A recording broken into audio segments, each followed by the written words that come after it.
Père, je veux te rendre grâce. Je t'en supplie, ô Père,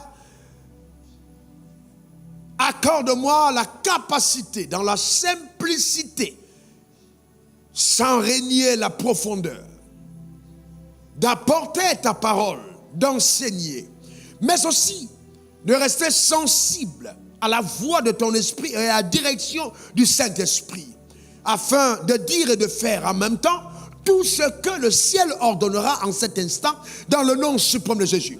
Je veux te rendre grâce au Saint-Esprit, toi qui as, et de façon particulière, la capacité d'amplifier dans les cœurs de chacun les vérités énoncées. Fais ton œuvre dans les cœurs, afin, ô Dieu, que tes desseins glorieux, majestueux, ça t'accomplit dans chacune de nos vies au nom suprême de Jésus.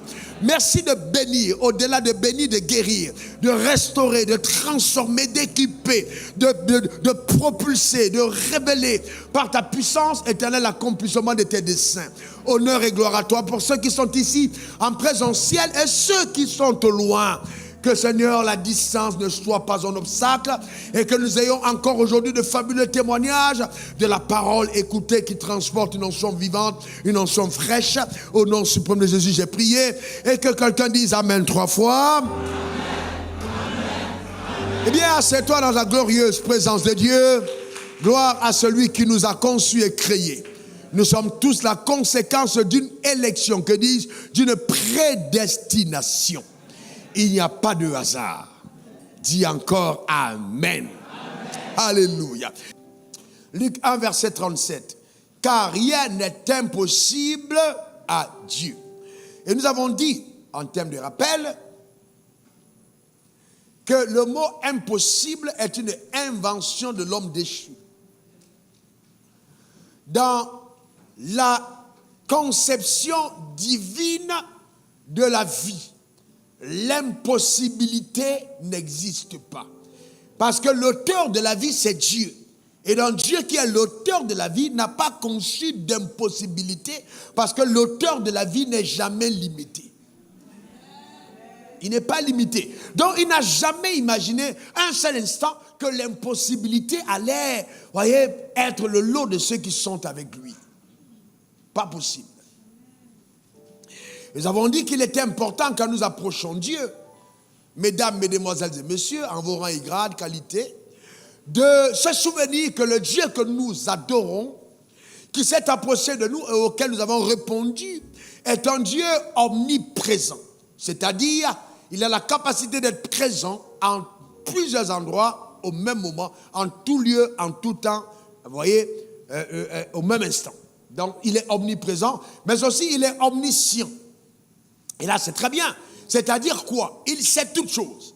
Il sait toutes choses en tout temps et en tout lieu. Et c'est bon, parce que si Dieu sait tout, la prière n'est donc pas un moyen d'information. D'accord? On n'informe pas Dieu des défis que nous traversons par la prière. La prière devient donc un moyen d'accès aux résultats désirés. Donc nous accédons aux résultats. Nous nous connectons à ce qui a déjà été accompli par Dieu par la prière. Voyez-vous, c'est important. On aura le temps d'y revenir. D'accord? On aura le temps d'y revenir. Et quand vous réécoutez les messages, si vous avez l'impression que c'est rapide, vous allez réécouter après. En troisième point, c'est un rappel, hein? Dieu est un Dieu omnipotent. Donc il peut toutes choses. Il n'y a rien qui lui est impossible. Donc le fait d'approcher Dieu, nous ne devons jamais oublier que notre Dieu est un Dieu omnipotent. Il peut toutes choses en tout temps et en tout lieu. Je me rappelle une dame qui est venue dans cette communauté incognito et dont le fils avait un cancer de sang. Et le fils résidait aux États-Unis, précisément à l'État de Dallas, et du Texas à Dallas, l'État de Texas à Dallas, et donc ce fils avait le cancer de sang. Elle est venue devant, là où on vendait les CD, et elle a vu un titre d'un message dont je n'ai plus souvenance.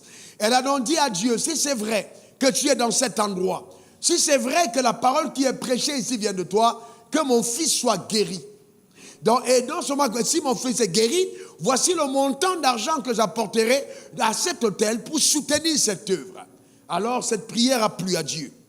Et donc parce que Dieu a déjà guéri son fils. Donc ça fait, elle était là en train de désirer que son fils voyage soit guéri. Elle cherchait la guérison, ce qui est normal. Donc, et quelques temps après, je crois 2 semaines, son fils, elle a demandé à son fils, elle a d'abord envoyé le message, le fils a écouté, elle a demandé à son fils d'aller refaire les tests. Et le fils est parti refaire les tests à l'hôpital et on a décelé dans son sang que le cancer qu'il y avait en lui avait totalement disparu. Non, écoutez-moi bien, totalement disparu. Et je ne vous parle pas d'un examen qui est fait quelque part dans un coin caché à Gogmapoubi, là-bas, quelque part au Cameroun. Non, je vous parle d'un examen qui est fait, d'accord, à Dallas. Donc, là où il y a les meilleurs médecins du monde, et on détecte que l'enfant n'a plus de cancer et il est encore en bonne santé jusqu'aujourd'hui. Je suis en train de vous dire que le Dieu que nous servons à lui, rien n'est impossible. Donne-moi ton meilleur amen.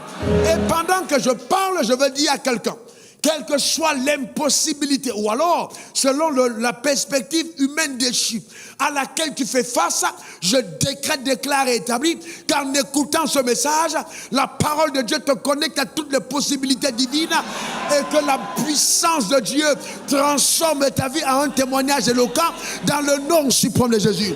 Donne-moi ton meilleur amen. Dis encore amen et une dernière fois amen. Dieu est un grand Dieu. C'est un Dieu extraordinaire. Donc Dieu, rien n'est trop grand pour Dieu. Dieu, rien n'est trop grand pour Dieu. Et nous l'avons vu, et nous revenons sur le texte, qui est donc le texte de base, sur lequel nous nous tenons. Nous allons lire l'histoire d'Abraham. Dieu a rencontré Abraham. Abraham est âgé de 75 ans. Et Dieu lui dit, quitte ton pays, ta patrie, la maison de ton père, vas-y dans le pays que je te montrerai, je te bénirai. Je rendrai ton nom grand, je ferai de toi une source de bénédiction. Et toutes les nations de la terre seront bénies après toi. Abraham, à cet âge, n'avait pas d'enfant. C'est-à-dire qu'il n'était pas jeune, il était en train de migrer vers la vieillesse à cette époque-là, mais il n'avait pas d'enfant. Et Dieu lui dit, je te bénirai. Abraham s'en va sans enfant. Abraham va atteindre l'âge de 99 ans sans enfant. Et c'est après, justement, cet âge, c'est-à-dire à 100 ans, un an plus tard, que Dieu lui donnera un enfant d'une femme âgée de 90 ans, dont la ménopause, c'est-à-dire tout ce qui était cliniquement possible, avait atteint ses limites. On dit que c'est de cette propre femme que Dieu a donné à Abraham d'avoir un enfant. Et maintenant, l'apôtre Paul, saisi d'une révélation profonde, nous raconte le processus d'accomplissement de ce miracle-là, mais pas des mots si simples, dont le Saint-Esprit a besoin de vous donner l'illumination. Chaque phrase de ce texte peut faire l'objet de 2 heures d'enseignement sans stop. D'ailleurs, vous avez vu vous-même. Et donc, nous allons revenir sur le texte. Romains 4, verset 16. C'est pourquoi les héritiers le sont par la foi. Et nous avons vu que, en première pensée, que vous voulez hériter des choses de Dieu, les promesses que Dieu vous a faites, vous avez besoin de foi. Dans le royaume des cieux, on n'hérite pas sans la foi. Et on a continué pour que ce soit par grâce, afin que les promesses soient assurées à toute la postérité, non seulement à celle qui est sous la loi, mais aussi à celle qui est à la foi d'Abraham. On a vu tout ça. Notre Père à tous, notre Père à tous, notre Père à tous. Amen. J'aime bien cet amen. Selon qu'il est écrit, j'étais établi Père d'un grand nombre de nations. Il est le Père devant celui auquel il a cru, Dieu. Ouais, qui donne la vie aux morts. Oh, on a vu, c'était très beau. Et qui appelle les choses qui ne sont point comme si elles étaient. Ça veut dire que quand Dieu parle, il ne parle pas de l'existant pour l'existant. Il parle de l'inexistant pour l'existant. Donc les choses qui sont prennent leurs racines dans un univers invisible. Écris-le. Les choses qui sont prennent leurs racines dans un univers invisible. Donc il y a un univers duquel découlent les racines de toutes les choses visibles. Cet univers est l'univers invisible, le monde spirituel.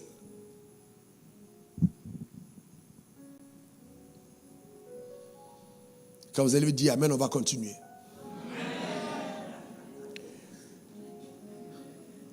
Donc, on continue.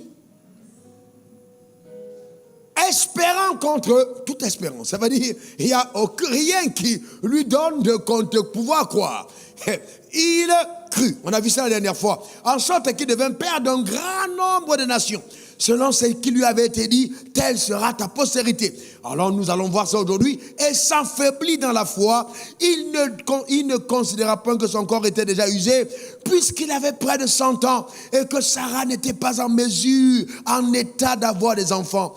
Il ne douta pas par incrédulité au sujet de la promesse de Dieu, mais il fut fortifié par la foi, donnant gloire à Dieu et ayant la pleine conviction que ce qu'il promet, il peut aussi l'accomplir.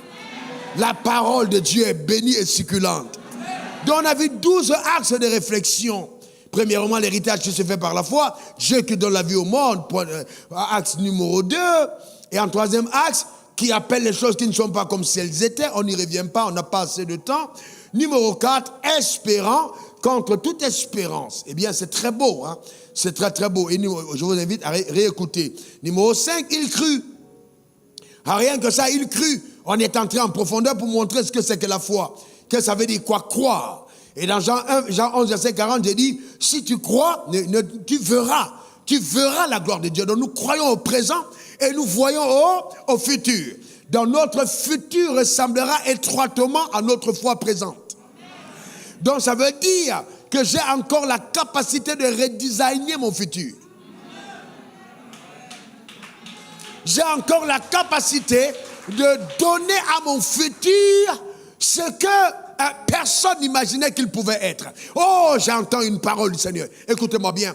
Vous savez que quand on vous regarde, on dit ton père était planteur, ton père était cultivateur, ta famille n'avait peut-être pas un très grand nom. Les gens peuvent déjà te façonner en futur. On dit, toi tu es le fils de qui? On te regarde avec, on te chosifie, on te regarde avec mépris. Parce que tes origines n'augurent pas d'un futur glorieux. Parce qu'on a envie de rattacher ton futur à ton passé. Et je veux te dire que Dieu te dit de ne pas considérer ce passé. Parce que dans le sens de la nouvelle création, ce passé est dépassé. Oh, ta manière de dire Amen m'embête. Ta manière de dire Amen m'embête. C'est-à-dire quoi? Écoute-moi attentivement. Ce passé est dépassé. C'est-à-dire que de par le processus de ce que Dieu est en train de faire, il opère un processus de recommencement. Et c'est par ce recommencement, cette année, jusqu'au mois de décembre, on aura des métamorphoses visibles, de changements radicaux, de perspectives visibles de ce que ta vie est devenue. Donne-moi ton meilleur Amen. Dis encore Amen. Donc, je donne à ta vie un décor qui ne ressemble pas au décor prédictible par les humains, que personne ne pouvait prévoir. Et ta foi doit participer au redesign. La redécoration. Alors, qu'est-ce que je fais? Par la parole que Dieu me donne, il redécore ton intérieur. Et par la foi que tu possèdes, tu vas redécorer ton extérieur. Ta vie va ressembler. Et c'est pourquoi je veux te dire que, écoute-moi bien, ça c'est très prophétique. Tu étais peut-être le 4e frère. Tu es peut-être le 3e de ta famille. Mais je veux te dire, c'est pas vrai. En fait, dans la nouvelle naissance, tu es redevenu le premier. Quelqu'un dit premier. Quelqu'un dit premier. Donc, c'est-à-dire que dans ta famille, si les gens n'ont pas roulé en voiture, tu es le premier. Si aucune femme ne s'est mariée, tu es la première. Si personne n'arrivait à épargner l'argent, tu es le premier. Donc Dieu te donne de devenir premier dans les domaines où, dans ta famille, personne n'est arrivé. Aïe, aïe, aïe. Reçois cette parole et qu'elle opère miraculeusement dans ta vie. Donne-moi le meilleur des amens. Dis encore amen. Et c'est pourquoi le diable te déteste. C'est pour ça qu'il te hait. Parce que tu es dans ta famille de spécimen et la preuve qu'il a longtemps menti. Et ce qu'il a donné comme interdit n'était pas un interdit, mais c'était un leurre. J'ai envie de vous parler jusqu'à demain matin. Je sens l'onction de Dieu sur ma vie. Je sens la grâce de Dieu sur moi. Je vous garantis, sérieusement. Vous savez, oh, amen, il crut. Il crut. Donc, si je crois véritablement, nous avons dit que la foi doit créer une révolution, une réelle métamorphose, mais qui commence dans ton système de pensée. Donc, c'est dans ta manière de penser que nous pouvons attester que tu as la foi ou pas. Quand nous parlons d'attester, c'est toi-même individuellement par ta manière de penser. C'est pour ça que quand vous côtoyez quelqu'un qui a la foi, vous êtes étonné. Vous êtes étonné. Vous voyez une jeune fille qui dort dans des conditions vraiment très méprisables, mais qui chante des cantiques et est heureuse. Vous la voyez, une grosse voiture, gare. Et puis, quel est ton numéro de téléphone? Tu me perds le temps. Et sa copine dit, mais ma soeur, voilà l'occasion pour ta vie de changer. Amen. Donc elle continue sa marche parce qu'à l'intérieur, son univers est déjà redécoré. Et il n'y a pas, ce n'est pas dans cette perspective, ce n'est pas dans cette manière laquelle elle a vu son futur décoller. Donc ça n'appartient pas à son décor intérieur. Et c'est pourquoi elle peut continuer de marcher. Ça n'a pas partie des choses qu'elle a acceptées. Ce n'est plus à l'intérieur d'elle. Ce n'est pas possible. Ça ne participe pas à ça.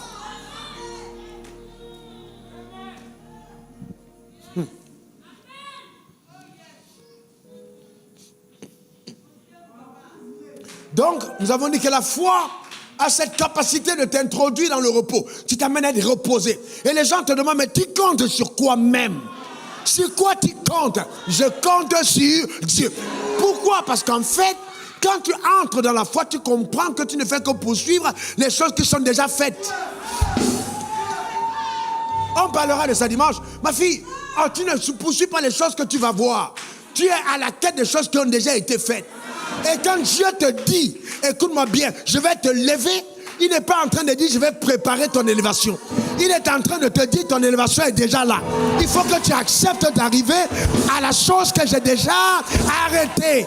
C'est tout. C'est tout. Il te donne une information. Cette information doit générer la foi pour la possession de ce qui existe.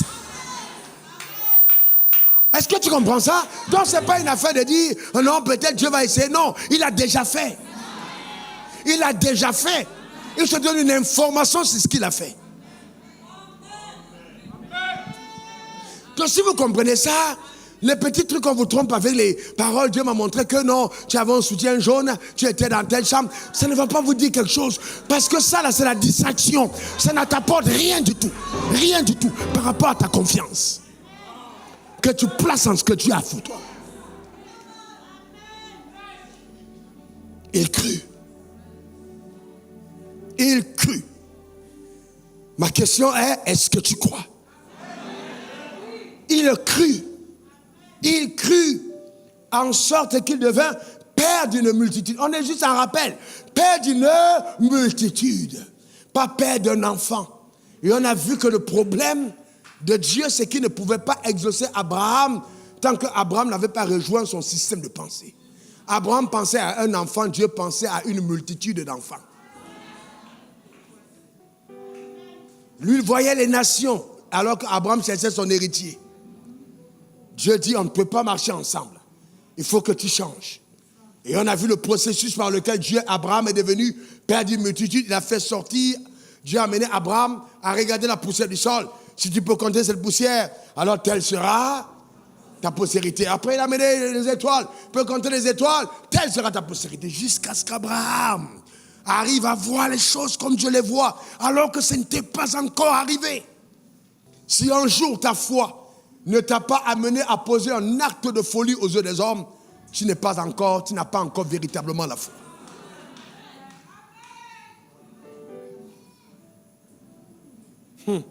Les gens vont te taxer de fou, de folle. Donne-moi ton meilleur amen.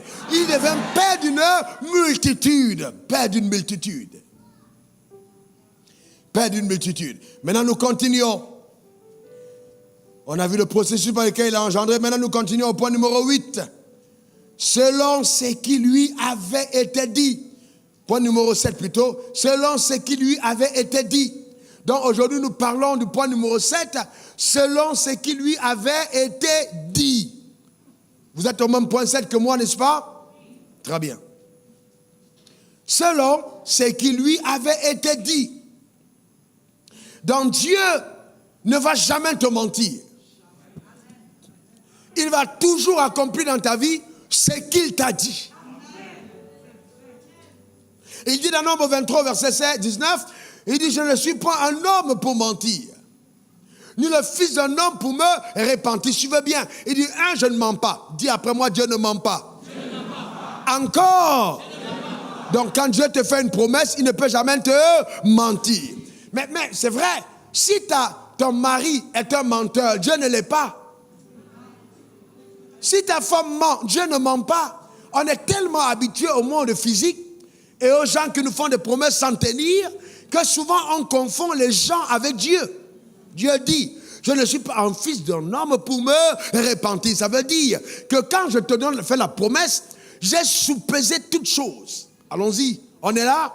Alors j'ai supposé le présent, j'ai soupesé le futur. Et comme je sais tout, je connais jusqu'à tes erreurs à venir. Et ayant sur la base de la connaissance de ta vie entière, je t'ai fait la promesse sur cette base. Pas parce que tu étais un homme parfait, mais dans la perfection de mon amour pour toi, je t'ai fait une promesse. J'ai intégré même les moments de ton infidélité. Et je me suis juré de rester fidèle à ma parole que je t'ai donnée. Donc, je ne vais pas me régner parce que tu m'as fait quelque chose de mauvais. Je vais aller jusqu'au bout de ce que j'ai dit. Est-ce que tout le monde comprend ça? Mais qu'est-ce que l'homme fait? Ah bon, c'est ce que tu as fait pour moi? D'accord, ce que je vais te donner là, je ne te donne plus. Ça, c'est l'homme. Dieu dit, moi, je ne me répands pas. Quand je fais quelque chose, je décide de faire quelque chose, je fais. Et quand je donne quelque chose, je ne reprends pas. Je veux dire à quelqu'un que tu dis que tu as perdu ton onction, tu n'as pas perdu, elle est là. Les dons que Dieu t'a donnés, c'est là. Dieu ne répond pas ce qu'il te donne. En fait, mais tu peux ne plus avoir la capacité d'utiliser ce que Dieu t'a donné. Ne veut pas dire que ce n'est pas là. Dieu t'a donné. Si Dieu reprenait la première personne qui perdrait, tout s'appelle Satan. Il aurait perdu tous ses pouvoirs. Il serait incapable de tuer quelqu'un. Incapable d'apparaître dans les chambres. Incapable de donner à ses démons de percer les roues des voitures et de créer des accidents. Donc si malgré la déchéance, malgré le fait qu'à la croix, Jésus l'a vaincu et Jésus a dit tout est accompli, Satan continue d'être nuisible. Ça vous montre l'immensité de la bonté de Dieu. Je ne sais pas si vous comprenez. Je ne sais pas parce que vous comprenez ce que je suis en train de dire. Donc Dieu est tellement bon que dans sa bonté, il a laissé entre les mains de ses ennemis, les armes pour s'attaquer contre lui.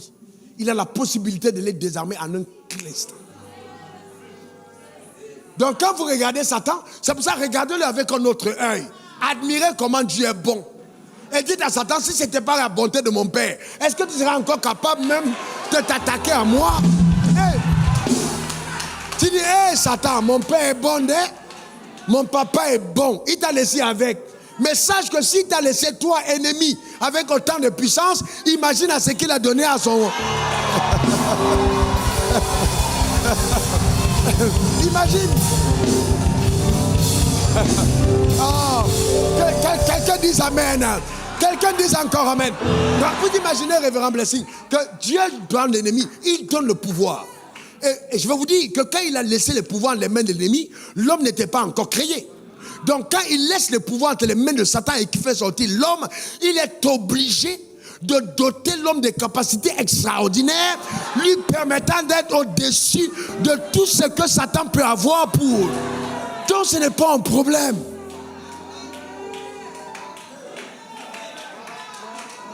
Donc ce n'est pas un problème. Ce n'est pas un problème du tout alors. Dis à ton voisin, Satan n'est pas un problème. Dis-le encore, dis-le encore. Alléluia. Donc Dieu ne se répand pas. Il ne se répand pas de ses dons. Il ne se répand pas des promesses qu'il fait. Quand il t'a fait une promesse, eh bien il a accompli la promesse qu'il t'a faite. Alléluia. C'est ce que Dieu fait dans la vie. Amen. Donc tu verras ce que Dieu t'a annoncé. Ce que Dieu a dit qu'il accomplira dans ta vie. Je viens te rappeler qu'il va le faire. Dans le nom suprême de Jésus. Et que rien ne pourra empêcher le mécanisme de la manifestation de la grâce de Dieu dans ta vie. Dans le nom suprême de Jésus. Tu posséderas ce que Dieu t'a annoncé. Tu jouiras de ce que le ciel t'a annoncé. Toutes les paroles que Dieu t'a dites, je suis en train de décréter, déclarer, établir qu'elles vont s'accomplir pleinement dans ta vie. Dans le nom suprême de Jésus. Que ce soit dans la ville, que ce soit dans les champs, que ce soit au marché, tu jouiras de tout ce que le ciel t'a réservé. Donne-moi 3 bons amen. Oui. Alléluia. Selon ce qui lui avait été dit, Dieu ne fait pas l'à peu près. Dieu accomplit ce qu'il t'a dit. Et j'entends le Seigneur me dire de rappeler à certains d'entre vous que Dieu t'a parlé dans ta jeunesse avec lui. Il t'a montré les choses que tu allais réaliser. Il t'a montré que tu es un très grand homme d'affaires, un très grand homme de Dieu. Il t'a montré comment il t'utilisait dans le domaine du sport. Il t'a parlé de quelque chose d'incroyable qui faisait par ta vie. Laisse-moi te dire, ça va arriver exactement selon que Dieu a dit, parce que Dieu ne se répand pas. Amen. Ne te laisse pas distraire. Ça va arriver. Si notre père Abraham est passé par toutes les tribulations qu'il a connues dans sa vie, c'était afin que nous qui sommes ses enfants puissions prendre Abraham comme repère et modèle de ce que Dieu accomplit toujours ce qu'il annonce. Alléluia. Point numéro 8, s'affaiblir dans la foi. S'affaiblir dans la foi. S'affaiblir dans la foi. Donc ça veut dire quoi? Et c'est là où certains d'entre nous sommes aujourd'hui. J'ai cru hier, j'ai cru avant-hier, mais aujourd'hui je me sens faible. Et vous êtes déjà arrivé au moment d'avoir l'impression que bon, dans tous les cas, je pense que, est-ce que c'est vraiment Dieu qui m'avait parlé? Oui, je vais te dire, c'est Dieu qui t'a parlé. Ah ouais, c'est arrivé à Abraham, hein? C'est arrivé à Abraham. C'est tellement arrivé à lui que quand sa femme lui a dit, va vers ta servante, va vers notre servante Agar, il y est parti. Ça veut dire qu'en certain moment, Dieu, il y a des choses de Dieu peuvent devenir confuses. Tu as comme l'impression que bon, Dieu a parlé, mais je dois l'aider quand même un peu. Il me faut trouver un moyen là. Il est écrit, aide-toi et le ciel t'aidera. Ce n'est pas il est écrit. Ça c'est la Bible de Satan, la Bible publique de Satan. Ce n'est pas dans notre Bible. Donc ne cite pas ça comme un verset biblique. Il est écrit, aide-toi et le ciel t'aidera. C'est écrit nulle part. C'est pas écrit dans la Bible. Sans faiblir par la foi. Il n'a pas faibli. Il est resté ferme. Donc ça veut dire quoi? Il faut rester ferme. Sans faiblir. Ne faiblis pas. Ne faiblis pas. Mais j'aurai le temps de te montrer comment on fait. Pour rester ferme quand Dieu te parle. N'accepte aucune autre alternative en dehors de Dieu. Note-le. Aucune autre. N'accepte aucune alternative en dehors de Dieu. Préfère mourir d'avoir cru que de vivre de douter. Écris-le. Ça, ce sont mes phrases de 1996 à 1997. Je préfère mourir d'avoir cru que de vivre de douter. Je crois tellement que mieux vaut que je meure parce que je crois que de vivre parce que je doute.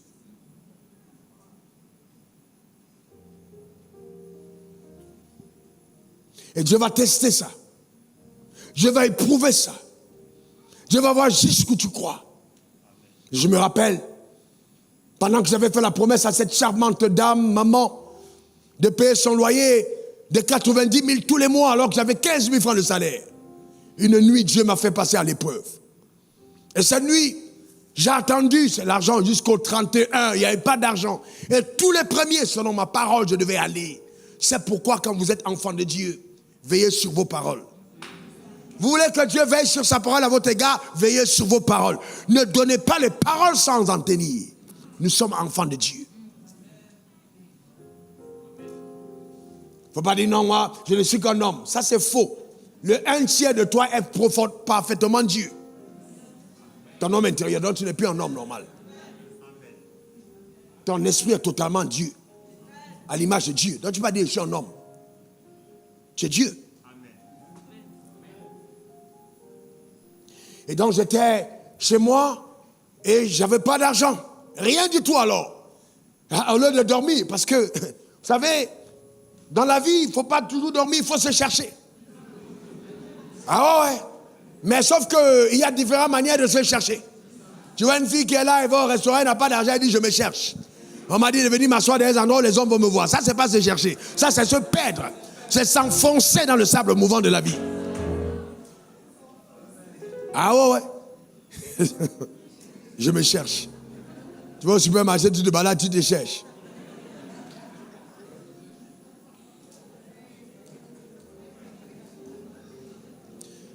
Je ne sais pas pourquoi je parle de ça. J'espère qu'il n'y a pas une jeune sœur ici. Non, elle est sûrement à la maison en train de suivre en direct. Ou à la télé. Je me cherche. On ne se cherche pas comme ça. On se cherche. Quand quelque chose tarde, le meilleur endroit où être, c'est dans la présence de Dieu. Il n'y a pas un autre endroit où être quand les choses tardent que d'être dans la présence de Dieu. Pas chez un oncle, pas chez une tante, pas chez un soeur, une frère, pas un frère ou une soeur, non. Pas chez un ami, pas chez le pasteur, mais dans la présence de Dieu. Père, tu m'as parlé, j'attends. Je t'attends. Frère, je vais vous dire une chose. C'est pas, ce jour-là, tu ne pries pas au sang le ton. Comme si quand tu as trop crié, Dieu va t'entendre. Non, Dieu ne t'entend pas parce que tu cries. Il est en toi. Tu n'as pas besoin d'amener tout le quartier. Oh Père, tu m'as dit. Hey, non, reste calme. Mais active ta foi à l'intérieur de toi. Papa, je veux une réponse. Papa, je veux une réponse. Papa, tu es où? Réponds. Avec respect. Vous savez, je suis souvent étonné de voir comment quelqu'un a un problème et il dort. En fait, on dort quand on est dans le repos. Pierre a dormi en prison parce qu'il avait déjà la solution. Avant de dormir, il faut être sûr que tu as posé le problème à Dieu et tu es dans le repos de l'âme. Et tu vas dormir. Vous avez compris ce que je veux dire? C'est important. S'il y a des moments où les problèmes sont là pour te permettre de rester davantage profondément dans la présence de Dieu. Il y a des moments où les problèmes t'aident à prier à un autre niveau, notre dimension de prière. Jusqu'à ce que la paix s'installe. Je ne sais plus ma Bible. Je priais et je lisais. Je priais et je lisais. Je priais et je lisais. Parce que souvent tu attends Dieu à l'oreille, il t'attend dans la Bible. Donc tu restes calme un moment, tu n'entends rien, tu vas dans la Bible, tu lis. Tu cherches ici, tu cherches là. Tu cherches ici, tu cherches là. Seigneur, je fais comment? Rando cabri, ande cabro catabri, andore baba. Recotobri, andore baba. Et quand tu pries, tu dis Seigneur, aide-moi à interpréter ce que je dis. Je veux comprendre comment je prie. Tu deviens ton propre prophète dans la prière. Jusqu'à ce que le Seigneur me dise, prends ta Bible et lis dans Romains 8, clair, instruction divine. J'ai pris ma Bible, j'ai commencé à lire, j'ai raccourci le témoignage.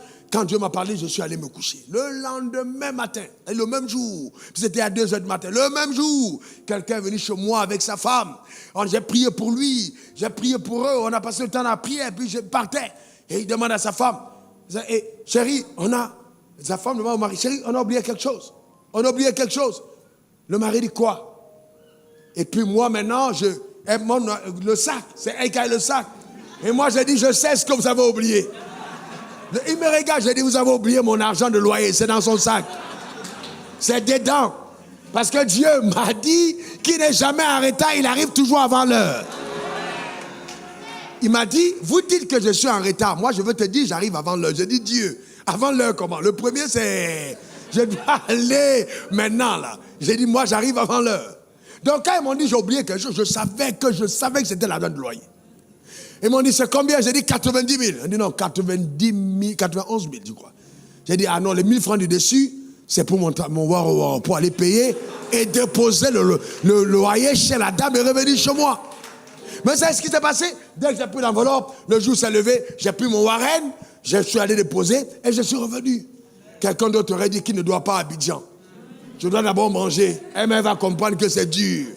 Quand le ciel a ouvert la porte, ne raisonne pas humainement. Donne-moi ton meilleur amen. Dis encore amen. Donc Dieu va te mettre dans des moments d'épreuve difficiles. Des moments où les choses vont sembler totalement fermées. Les portes vont sembler fermées. Mais ça ne te permet pas de douter. Non, pas du tout. Non. Pas du tout alors. Pas du tout. Ne te permet pas. Continue de croire. Dis après moi, je continuerai de croire. Encore. Je ne faiblirai pas dans la foi. Alléluia. Amen. Hébreux 10, verset 36 à 37. Car vous avez besoin de persévérance. On a besoin de quoi? Persévérance. En fait, j'aime ce mot persévérance. Percer jusqu'à voir. Alléluia. Percer jusqu'à voir. La promesse est là. Tu as besoin de persévérance après avoir accompli la volonté de Dieu afin d'obtenir ce qui est promis. Dis, je dois percer pour voir.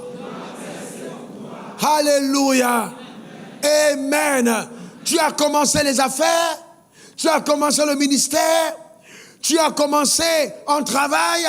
Amen. Tu t'es marié, tu as besoin de persévérance. Les choses de Dieu doivent demander de la persévérance. J'aurai peut-être le temps d'en parler à Aïcha. Le bonheur de Dieu se donne sous forme de sémences. Il nous permet de contribuer à son développement. Les personnes qui veulent les produits finis sont trompées par Satan. Donc la persévérance fait partie du processus de la foi. Tu dois persévérer. Tu dois persévérer. Donc tout autour de toi semble être contraire. Tu dois persévérer. Alléluia. Non Seigneur, quand je vois cet homme, tu ne m'as pas promis ça. Il boit, il fume.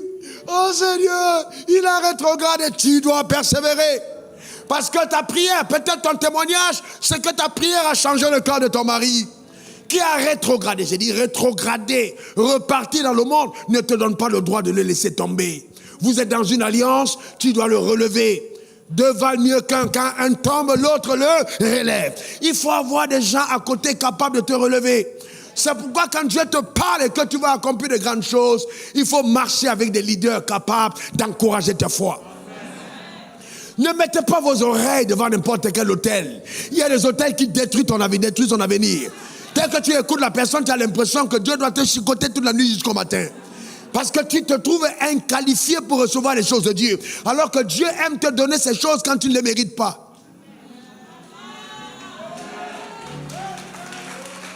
Et c'est après avoir reçu ce qu'il t'a donné maintenant que tu travailles à maintenir le cadeau et à honorer celui qui l'a fait. Pas l'inverse. Ah non, oh non, frère, sanctifiez-vous davantage, Dieu va vous élever. En fait, partout où il y a ce discours, les gens ne sont jamais élevés, ils s'appauvrissent. Parce que Dieu est trop fâché contre le discours, parce que Christ est notre sanctification. Donc à partir du moment où tu penses que ce n'est pas la sanctification, que Dieu te lève, il te rabaisse pour te montrer que ton intelligence est contraire à sa grâce. Mais en même temps, ce n'est pas un passeport pour vivre indécemment, parce que dès que la grâce te rencontre, elle te donne envie de te consacrer.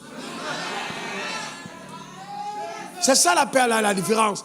Elle te donne envie de te consacrer. Elle t'a tellement fait du bien que tu n'as pas une autre réaction que de dire « Alléluia, Père, je t'aime, je te rends grâce. » Tu deviens un adorateur en esprit et en vérité. Parce que tellement Dieu t'a fait du bien.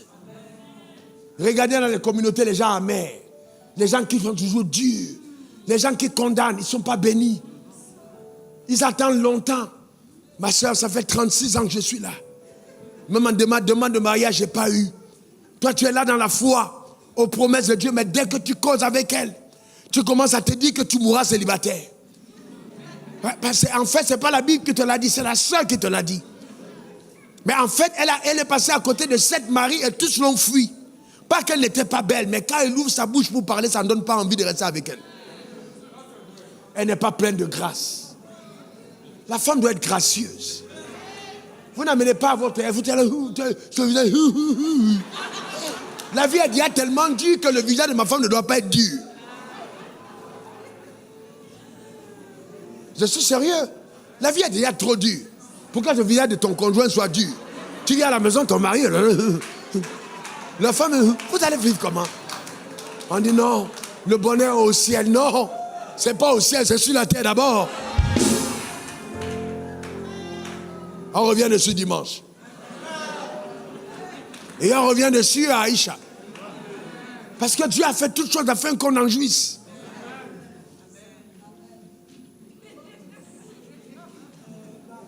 Donne-moi ton meilleur amen.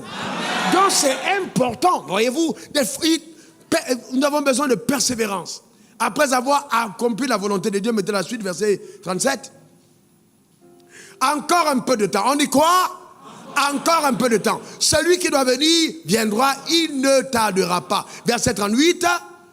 D'accord? Mon juste, lisons ensemble, et mon juste vivra par la foi. La suite. On dit quoi? Encore une fois. Ça veut dire que je peux commencer lundi, mardi, mercredi, et je dis que je vis par la foi. Et jeudi, je me retire. Et donc Dieu dit, si au début tu as commencé par la foi, tu dois terminer par la foi, et non par la loi, mais par la foi. Donc continue de me faire confiance. Donc si tu te retires, mon âme ne prendra pas plaisir à toi. Alléluia. Amen. Alors je vais vous dire quelque chose. Il y a beaucoup d'entre nous qui disent que nous avons la foi, et ça c'est profond pour ceux qui veulent aller en profondeur. Lève ta main si tu veux être profond. D'accord? Voyez-vous, encore un peu de temps, encore un peu de temps, encore un peu de temps. L'un des ennemis redoutables de notre foi s'appelle l'impatience. C'est-à-dire nous mesurons à partir du chrono de la montre la fidélité de Dieu. C'est très dangereux. Nous mesurons la fidélité de Dieu au chrono de notre montre. Nous sommes dans une génération où tout va vite. Et j'ai entendu les gens dire, ouais, je prophétise à l'église. Et puis, une fille s'est mariée en 24 heures. J'ai dit, elle va divorcer fatalement. Ce n'est pas des mariages en 24 heures, ça n'a pas lieu dans Dieu. Ce n'est pas possible. Si un mari te présente, il dit, oh, il te rencontre aujourd'hui, il dit, demain on va à la mairie, fuis-le. S'il tient ta main, gifle-le. C'est Satan. Je t'autorise. Ah ouais, c'est pas possible. Est-ce que quelqu'un comprend ça? Ce n'est pas possible du tout. Non, non, non. L'impatience, l'impatience. Je connais une dame qui attendait un homme qui voulait se marier. Authentique histoire. C'est pas pourquoi l'histoire de mariage ne fait que revenir. Les filles de Isha, là, vous priez. Vous avez enrobé déjà, on a enrobé déjà l'hôtel là de Isha Spirit. L'ancien de Isha.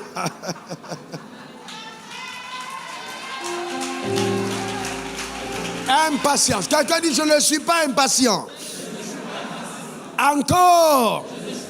Écoutez-moi très bien. La dame, le monsieur est venu, oui, je vais t'épouser. Un jeune homme enthousiaste, un jeune homme qui avait manifestement plein d'avenir. Mais et la fille était bon disposée. C'est super. Mais il a rencontré, il a de la fille, ok, j'ai déjà tout préparé. J'ai même déjà la robe de mariée. Oui, il avait préparé tout ce qu'il a la robe. Il a tout acheté pour celle qui veut épouser la robe de mariée. Il faut seulement la femme qui est en dedans. La fille lui a dit, va aussi acheter la femme et mets-la dans la robe. Et c'était la fin de l'histoire. Il était offensé, j'ai dit, mon gars, tu es stupide. Tu n'as pas besoin de femme. Achète une poupée, tu mets dans ta robe. Elle a raison. Tu vas décider tout, jusqu'à la robe de la mariée. Elle n'a rien à dire. Il y a des femmes qui sont comme ça, le ménage, elles ne disent rien du tout. Parce que le monsieur s'appelle monsieur s'habite tout. Il connaît tout. Voilà. Oh, voyez-vous? Donc c'est pas bon. Dis à ton voisin, j'espère que tu n'es pas comme ça. Donc, mais maintenant, si ton mari est un peu comme ça, tu as besoin de patience. Quelqu'un dit de patience. Dis encore patience. Ok. On a besoin de patience. Jacques 1, verset 3. Sachant que l'épreuve de notre foi produira la patience. Donc le temps peut être contre toi.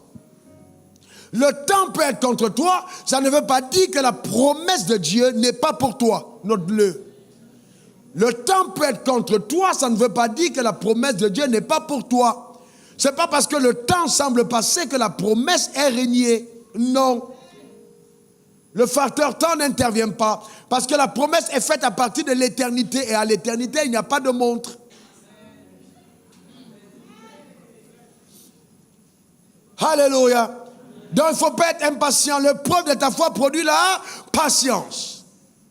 Donc, et puis, note-le, ta foi sera mise à l'épreuve. Note dans ton cahier, ma foi sera mise à l'épreuve. Ceux qui n'ont pas encore les blocs de 2022, prenez-les avant de rentrer. Ma foi sera mise à l'épreuve. Il faut écrire ça. Ta foi sera éprouvée. Le temps me manque pour vous montrer des moments où ma foi a été sérieusement, radicalement éprouvée. J'ai pleuré des nuits jusqu'au matin. Et je me dis à Dieu, comment tu me fais ça à moi? Rappelle-toi de ci, ça. Et pensant que Dieu m'a lâché.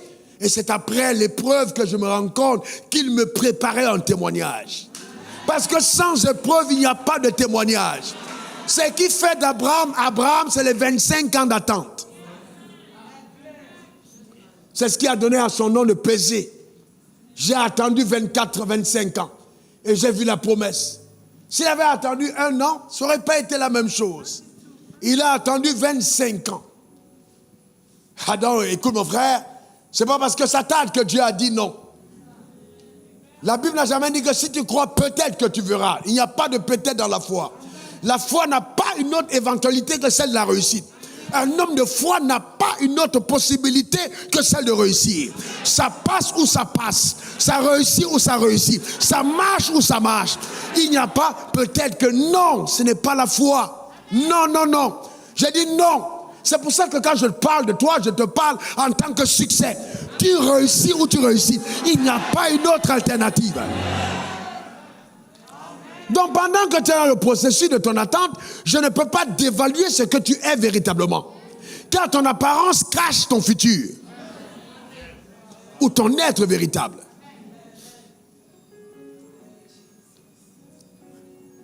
Voyez-vous? Alors, allons-y au point numéro, je crois c'est 9. Il ne considéra pas que son corps était déjà usé. Il ne considéra pas que son corps était déjà usé. Vous savez que le temps agit sur quoi? Sur le corps. Le temps agit sur le corps. Dans mes anciennes vidéos, ma barbichette était toute noire. Là, avec le temps, il y a des graines de blanc. D'accord? Il y a des graines de blanc. Et la raison pour laquelle je ne donne plus à mes cheveux d'être teintés en noir, c'est pour laisser l'originalité de ma barbichette blanche. Elle a blanchi juste à la barbe et les cheveux sont restés totalement noirs. C'est beau l'œuvre de Dieu. Je n'ai pas envie de falsifier ça avec les doigts des noirceurs noirs. Parce que tout est noir. C'est l'authentique et original. C'est ce que j'avais désiré. Quand j'avais 30 ans, je disais à ma femme, il faut avoir une barbichette blanche. Elle dit, je voulais qu'on me fasse la barbe blanche. C'était beau. Mais à cet âge, quand ça sort blanc, tu te rends compte que ça veut dire quelque chose. Est-ce que quelqu'un comprend ce que je dis? Ça veut dire quelque chose. Amen. Quand tu regardes dans le miroir, la barbichette te parle. Ça veut dire quelque chose. Le temps est passé. D'accord? Il ne considéra pas que son corps était déjà usé. Donc il y a l'usure du corps avec le temps. Et ce que je veux vous dire aux hommes, priez sur vos corps, que votre corps ne surge pas avant le temps. Ta manière de dire amen m'embête. Donne-moi ton meilleur amen. Je suis très sérieux. Ne permettez pas à votre corps d'être usé avant le temps. Reprogrammez votre corps. Repossédez la vigueur de 25 ans, vous avez 50 ans, prenez la vigueur de 25 ans. C'est par la foi que ça marche. Il ne considéra pas que son corps était déjà usé. Je dis, on voit des gens de 40 ans qui ne peuvent pas marcher 1 kilomètre, ça fait... Non. Redonne à ton corps la vigueur. Homme comme femme.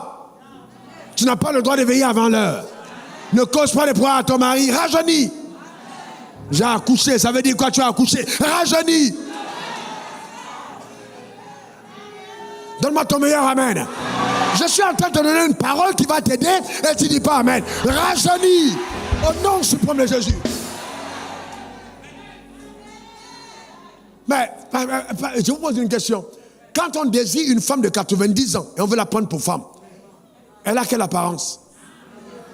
Un roi, c'est pas un maçon ou un ancien prisonnier. Parce que quelqu'un qui était en prison, pendant 30 ans, il sort de la prison, même si c'est sa grand-mère, on peut dire que là, il était coagulé et il a envie d'une femme. Ça n'a rien à voir, c'est pas de ça qu'il s'agit. Je te parle d'un roi. Quelqu'un dise roi. Quelqu'un dise encore roi.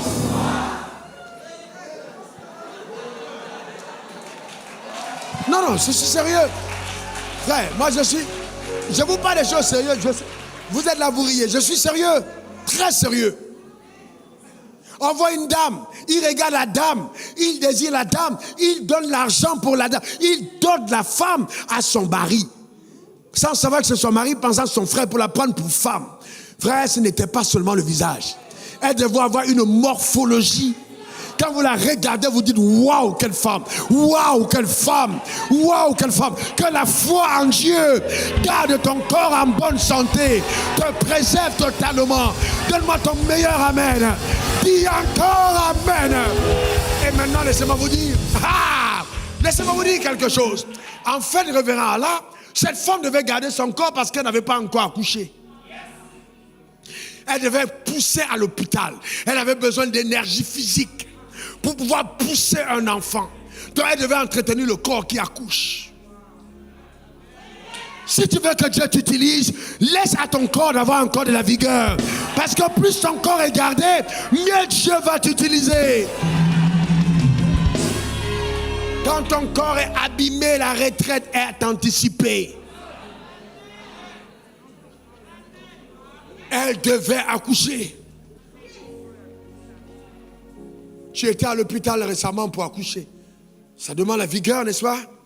On te dit pousse. Et quand tu es ici, docteur à côté, elle ne rit pas en ce moment. Hein. Pousse. Et les sages-femmes qu'on a à l'hôpital, là, souvent, elles sont brutales. Hein. Et toi, là, tu es parti faire la chose, là, tu es en train de... Pousse ici. C'est comme ça que certains parlent à l'hôpital. Hein. Et pousse là. Pousse ici. Hein. C'est pour ça que même à l'hôpital, là, il faut sélectionner les gens comme ben. On peut faire mourir une femme, là, parce qu'une sage-femme bête est en train de dire n'importe quoi. Le moment d'encourager une femme, on lui dit n'importe quoi. Et elle doit pousse là. Hey, aucune compassion. Et elle est médecin. Ça chope. C'est quoi ça? Mais elle a besoin d'énergie. Mais à partir de ce moment-là, c'est parce que la sage-femme dit, hein, l'enfant est dedans. L'enfant doit sortir. La sage-femme n'a qu'à dire ce qu'elle veut. Elle sait qu'elle doit accoucher. Là, l'énergie doit venir. Elle va pousser de toute sa force. Mais en état de vieillesse, cette force-là, tu ne l'as plus. Et à cette époque, il n'y a pas de césarienne programmée. Elle doit accoucher. Et pour cela, elle doit préparer son corps. Je vais te poser une question. Qu'est-ce que ta foi te donne de faire dans le présent pour atteindre ce que tu veux voir dans le futur? Qu'est-ce que tu fais présentement? Frère, on n'a pas encore construit la grande cathédrale. Je sais que les cultes vont s'augmenter. Je n'ai pas le droit d'être fatigué. J'ai intensifié mon temps de sport pour garder le corps. Et je prophétise sur ce corps pour une énergie intarissable. Parce que je dois prêcher la parole de Dieu. Je dois. Dans mon style et dans ma marque de poser, je ne suis pas scotché derrière le pupitre. Je dois prêcher avec l'énergie et la vigueur que Dieu m'a donnée. C'est ça mon appel.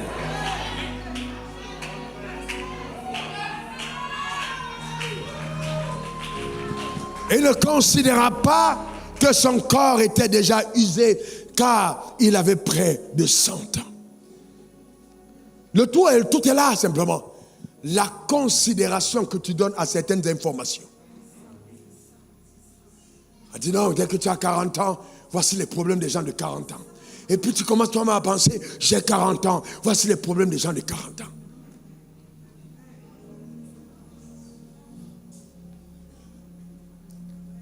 J'ai 50 ans. Voici les problèmes des gens de 50 ans. Dans ma famille, quand on arrive à 60 ans, on doit avoir un cancer. À 55 ans, on doit avoir des fibromes. Ou à 48 ans. Tu commences à avoir ces informations. Mais la foi doit t'amener à ne pas considérer. Donc, est-ce que vous imaginez le fait que quelqu'un a un corps? Ce n'est pas le corps de quelqu'un d'autre. Il se regarde au miroir, il ne considère pas son corps. Hey! Jusqu'où tu ne considères pas ton propre corps? Aïe, aïe, aïe, aïe. Frère, je ne sais pas pourquoi Dieu m'amène à tout ça, mais je sens vraiment que cette saison, Dieu est en train de susciter une armée d'hommes et de femmes qui vont opérer à un autre niveau de foi. Je suis vraiment en train de vous donner des choses très profondes. Pendant longtemps, homme de Dieu, homme d'affaires, chef d'entreprise, je n'ai pas considéré me relever bancaire. On me les donnait. Relevé bancaire, 15 000, 5 215. Et je prenais le transport pour aller au plateau, prendre mon relevé de 5215.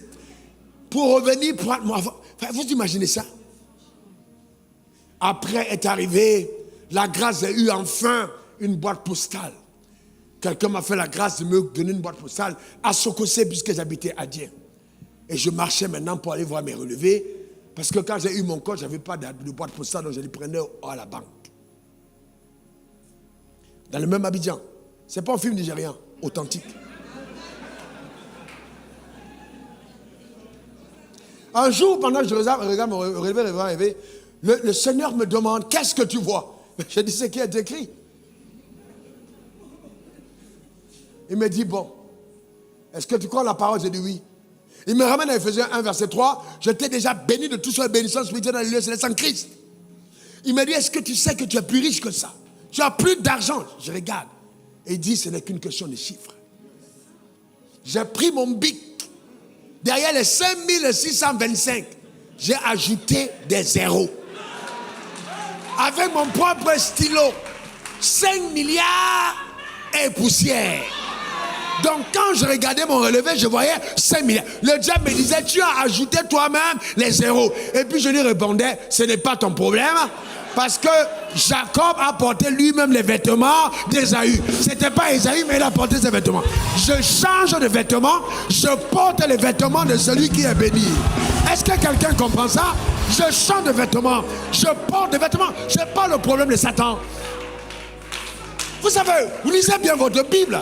Vous pensez que qu'est-ce que Satan disait à Jacob? Jacob, tu es un feignant. Jacob, tu es un vaurien. Ce n'est pas tes habits. Tu fais semblant. Tu allais emprunter. Tu as porté les vêtements. Mais ce n'est pas son problème. Tu n'as pas à rendre compte à Satan. Le tout, c'est qu'il faut ressembler à ce que tu veux être. Et ne pas considérer. Il ne considéra pas que son corps était déjà usé. Vous ne connaissez pas les histoires des gens. Hein? Il y a des gens, vous voyez à l'église, ils sentent bon, mais ils ont 2 slips. Eux-mêmes ne considèrent pas. Souvent même, il n'y a pas de dessous pour venir. Mais ils mettent la robe dessus. Ils viennent à l'église. Mais parce qu'ils sont dans le processus de se battre. C'est une question de foi. Est-ce que quelqu'un comprend ça? Il ne considère pas. La robe là est achetée à la borde, à la friperie. Mais la sœur ne considère pas. Elle chante à la chorale, elle danse, elle prie que sa robe ne se déchire pas. Il n'y a rien en bas. Pas parce qu'elle ne veut pas, mais il n'y a pas d'argent. Elle ne considère pas. Jusqu'au jour où...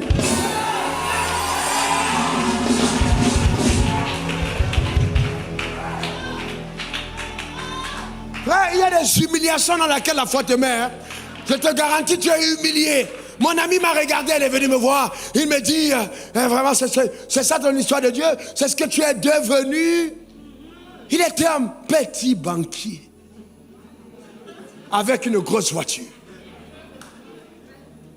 Il s'est moqué de moi. C'est ça que tu es devenu? Je t'avais dit tes histoires de Bible. Vraiment, Raoul? Mais bon, on va faire comment? C'est ton choix. Avec arrogance. Souvent, quand ton homme est pauvre et qu'il touche un peu d'argent, il ressemble à un porc qui a porté des anneaux sur le... C'est juste incroyable. Voyez-vous, mais ce n'est qu'une question de temps. Vous savez, ne permettez pas, il y a des choses que vous ne devez pas considérer. Ne considérez pas. Les gens vont se moquer de vous, votre famille va parler, vos amis vont parler, vos frères vont parler, vos collègues vont parler. Peut-être ton propre pasteur va parler, mais ne considère pas. Frère, tu arrives quelque part, on te dit sors, on reçoit les gens. Toi, tu n'es pas Jean. Tu attends, tu es venu en premier. Les gens arrivent, ils entrent, ils sortent. Ils entrent, ils sortent. Ils entrent, ils sortent. Après, tu te regardes toi-même, tu dis, ouais, la vie m'a fait ça dur. Et après, on te reçoit pour te dire une parole en 1 minute. Tu as tous les droits de dire, je laisse cette affaire tomber. Mais Dieu dit, ne considère pas. Je te donne un témoignage.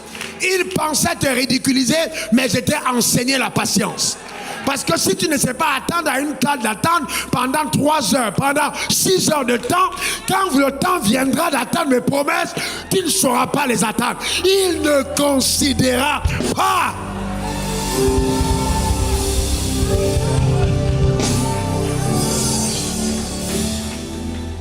Vous avez un pasteur gentleman, vous êtes venu au rendez-vous, il a été en retard, il vous dit vraiment, je m'excuse d'avoir été en retard. C'est pas comme ça que nous on a appris la foi. Hein? C'est pas comme ça. Tu as un rendez-vous aujourd'hui, tu attends de 8 heures, 16 heures, bon, tu es encore là? Hey, tu m'as dit de venir te voir. Ah, c'est pas grave, reviens demain à 8 heures. Tu as vu comment tu as crié? Donc tu as bien l'impression de vouloir dire, tu penses vraiment que je n'ai rien à faire? Mais demain à 8 heures, tu vas revenir. Et après, si tu écoutes, on va te dire à 15 heures. Tu te demandes vraiment si c'était le temps même de te dire cela, c'était plus court que reviens demain. Mais il ne considéra pas que son corps était déjà usé et qu'il avait près de 100 ans. Rappelez-vous de la belle histoire, le temps nous manquerait, parce que vraiment c'est profond. Vous rappelez-vous de l'histoire de Jairus? Jairus est un homme élégant, un homme de très bonne conduite, qui va vers Jésus et qui lui dit, Jésus, écoute, ma fille a des problèmes.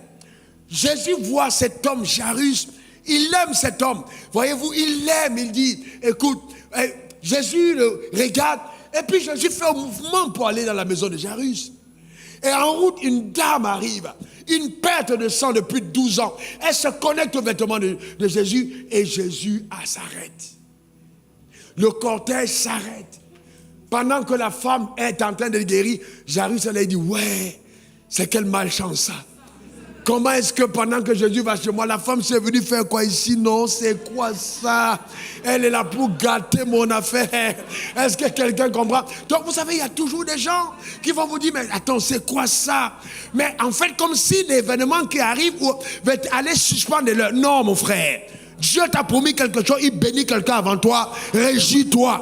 Parce que la parole que Dieu t'a donnée n'est pas influencée par le miracle que quelqu'un d'autre obtient entre temps. Donne-moi ton meilleur amen. Dis encore amen. Dieu va te visiter. C'est ton année, donne-moi le meilleur des amen. Il créera toutes les circonstances pour que ça arrive dans ta vie. Donne-moi encore ton meilleur amen. Et quand le miracle est terminé, que la femme, il a dit à la femme que ta foi t'a sauvé. Alors viennent maintenant des gens de la maison de Jairus pour dire, ah Jairus, on est venu te dire que ta fille est morte. Ta fille est morte. Je vais vous faire lire le texte. Parce que là, vous allez comprendre, ça c'est pas de moi. Très profond. Ta fille, c'est la Marc 4. Et deuxième partie, mettez affiché, Marc 5, je crois, Marc 5. Ok? Ta fille est morte. Marc 5, mettez verset 35. Comme il parlait encore, c'est Jésus qui parlait, suivant de chez Jairus, le chef de la synagogue, des gens qui lui disent, ta fille est morte. On lui a dit quoi? Ta fille est morte. Oh mon Dieu. Pourquoi importuner davantage le maître? Ici, on a droit à 2 réactions. Ça pour dire, Jésus, j'étais la première personne qui t'a posé mon problème. La femme est venue te toucher. Pourquoi tu n'es pas allé directement chez moi? Parce que j'étais la première personne. C'est comme si tu arrives à quelque part au guichet, on te donne ticket numéro 1, ticket numéro 2, ticket numéro 3. Maintenant, tu as le ticket numéro 1. Quelqu'un qui est sans ticket. Il n'a même pas de ticket. Et puis la personne arrive, bam, au comptoir avant toi. Quelle est ta réaction? Eh non, c'est injuste. Moi, je suis là depuis le matin. J'étais là. Servez-moi. Souvent, la personne qui prend leur place de ta place, là, c'est la personne là qui n'a pas pris ta place. La personne a justement retardé pour que tu sois à ta place. C'est pas une affaire. Parce que dans le schéma prophétique de Jairus, sa fille ne devait pas guérir. Sa fille devait ressusciter. Dieu avait réservé pour Jairus un meilleur miracle. Ce n'était pas la guérison. Donc s'il partait trop tôt, il allait avoir la guérison. Mais s'il partait plus tard, il allait avoir la résurrection. Et Dieu, aimant Jairus, a fait intervenir la femme avant la résurrection de Jairus. Oh, non. C'est pour ça que dans la vie, quand vous êtes spirituel, arrêtez de vous plaindre. Celui qui a pris ta place au guichet prendra les faux billets. Peut-être qu'il t'était réservé. Peut-être qu'il y avait une liasse de billets où il y avait des faux billets dedans. C'est qu'on allait te donner. Mais Dieu ne veut pas ça pour toi. Il t'aime trop pour que tu aies cette place. Donc il y a des retards qui sont programmés par Dieu. Parce que tu fais partie de son agenda. Les autres vont arriver avant l'heure. Les autres vont arriver avant toi. Mais toi, réjouis-toi. Parce que Dieu a réservé quelque chose pour toi. Regardez la phrase que Jésus a dit. Mais Jésus, sans tenir compte de ces... Oh mon Dieu, le temps me manque.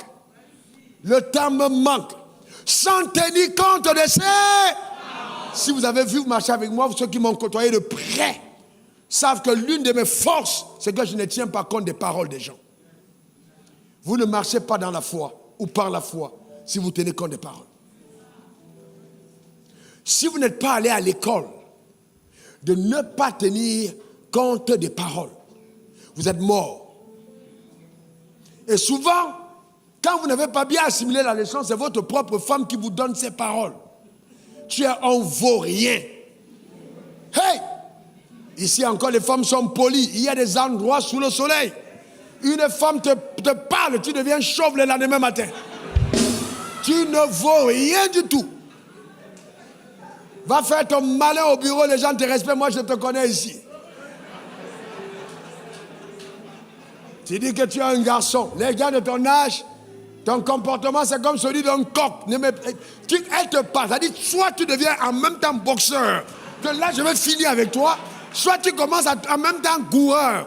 Ça dit que toi-même tu fais le 100 mètres pour fuir l'environnement des paroles. Mais je te conseille de prendre la course. Il faut être un coureur de 100 mètres, il faut sortir de chez toi en courant. Ne reste pas là pour argumenter, parce que la femme et les paroles, elle va te finir. Ah, elle va te détruire, mon frère. Si tu vois un homme qui est sous le matin alors qu'il n'a pas bu, il a saoulé des paroles que sa femme lui a données. Il est ivre. Tu vois un homme, il marche là, il ne se retrouve pas. Les paroles l'ont totalement lessivé. Femme avec sa bouche.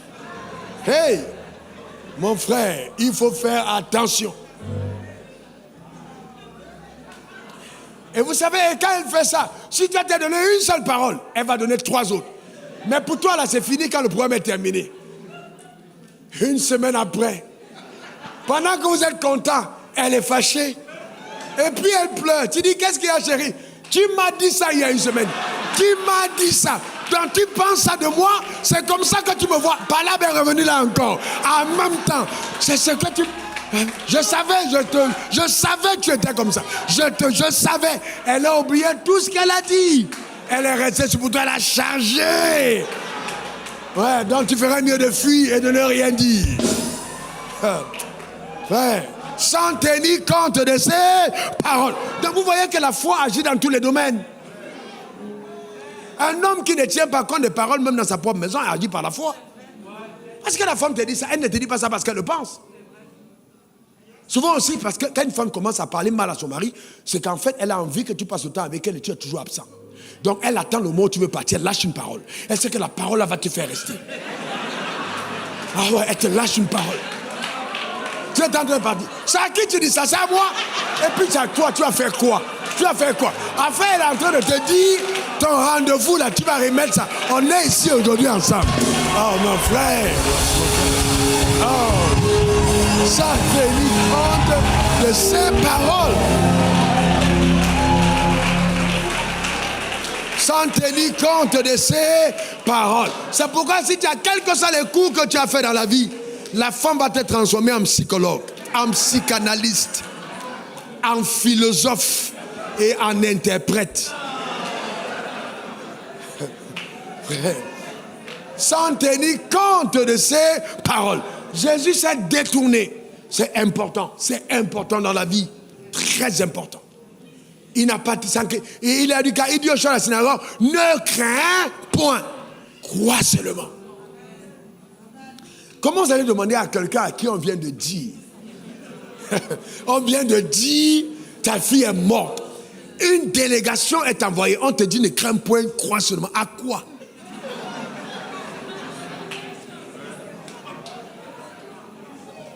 Jésus, à quoi je crois? Vous savez qu'il y a des gens qui sont comme ça. À quoi je crois? Tu me veux que je croie en quoi? On était déjà attendu ici avant. Elle est venue, je crois en quoi? Jésus, je crois en quoi? Je crois en quoi maintenant là?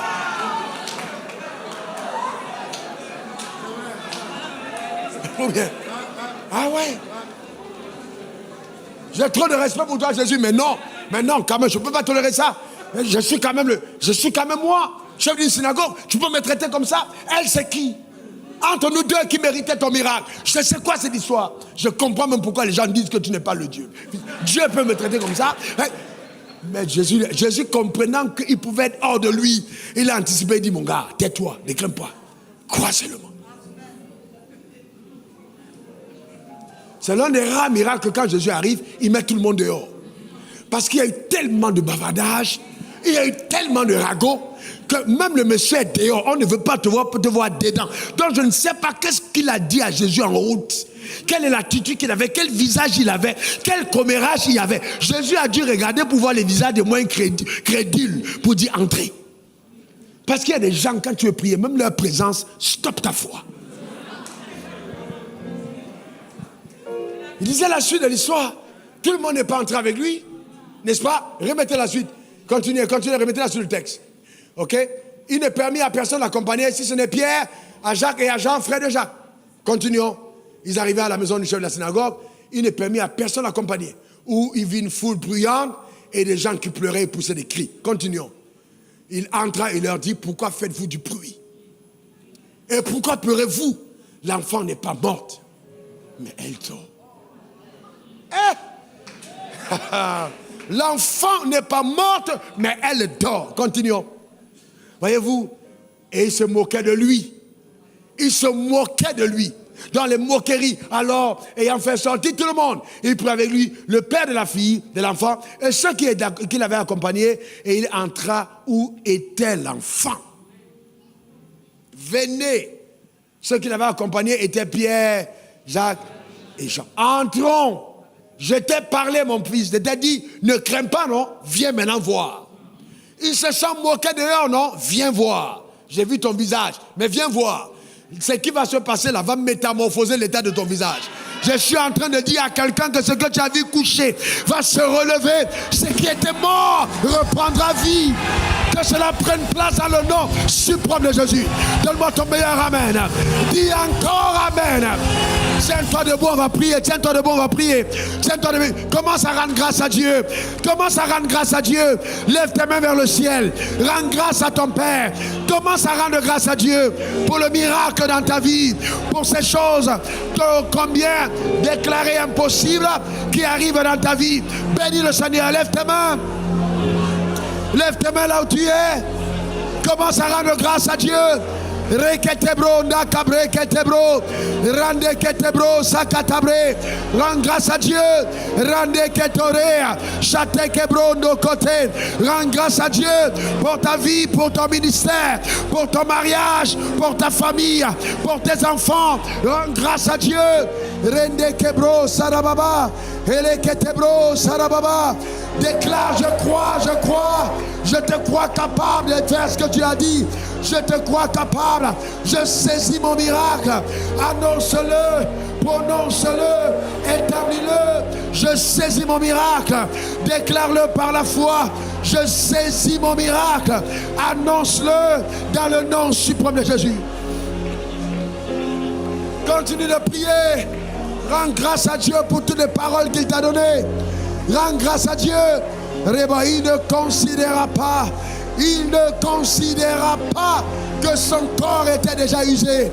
Oh oui, tu ne considères pas le rapport du médecin. Le rapport du médecin, ne le considère pas. Ne considère pas le rapport du banquier. Ne considère pas le rapport des ragots. Ne considère pas, mais crois seulement.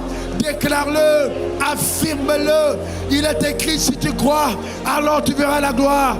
Lève ta voix, élève ta voix, confesse, affirme, déclare, établis dans le nom suprême de Jésus. Reketebro. Randa Kabre Sharababa. Rende Kebro Rababa Rekete. Rande Kebro Sarababa. Elele Sokotobre. Rande Kebro. Alléluia. Alléluia. Alléluia. Nous allons prier. Nous allons prier, frère. Tu vas élever ta voix et tu vas dire, Seigneur, écoute-moi bien. Tu vas élever ta voix, tu vas dire, Seigneur, je crois en la parole que tu m'as donnée. Tu m'as donné une parole, je crois en cette parole. Il est écrit, suis-moi bien, l'épreuve de ta foi produira la patience. Comme un homme vivant, blessé, fait sortir de sang de son corps, alors l'épreuve de ma foi va faire naître la patience. Père, ça ne vient pas de moi, mais c'est une patience surnaturelle. Je m'agrippe à ta parole. Que ta grâce me donne de savoir attendre. Que ta grâce me soutienne. Que je sois fortifié de l'intérieur. Je crois en ta parole. Père, je ne veux pas me perdre. Je refuse de vivre dans le doute. Élève ta voix, prie le Seigneur. Élève ta voix. Déclare-le sur ta vie.